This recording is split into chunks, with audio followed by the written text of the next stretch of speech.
San'at sabab turmushidan voz kechgan Shahzoda haqida 3 ta fakt. Asl ismi Zilola Musayeva bo'lgan xonanda 1979-yil 28-iyulda Farg'onada tug'ilgan. Shahzodaning birinchi nikohidan to'ng'ich o'g'li Salih ismli o'g'li bor. Shahzodaning ikkinchi turmush o'rtog'i biznesmen va Tarona Records ovoz yozish studiyasi egasi Ravshanbek Yo'ldoshev bo'lgan. Ushbu nikohdan xonandaning yana bir o'g'li Xolid tug'ilgan.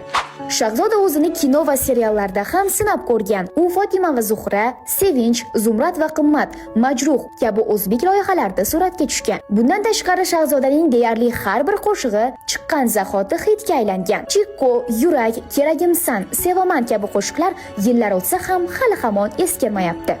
Sharq yulduzining portlashi oiladagi fojiadan keyin deyarli so'ngan. Shahzoda Ravshanbek Yo'ldoshevni 58 yoshida yurak xuruji sabab yo'qotgan. Bugungi kunda Shahzodaning Instagram sahifasida salkam 6 million obunachilar bor va yaqinda xonanda o'zining mashhur brendiga asos soldi. U hozir ijtimoiy tarmoqlarda keng tarqalib, katta muhokamalarga sabab bo'lmoqda. Shahzodaning muxlislari videoga like bosib, barcha aqllaringizga yuborib qo'ying. Eng qiziqarli shou-biznes yangiliklarini Toshkentliklar 24 kanalida kuzatib boring.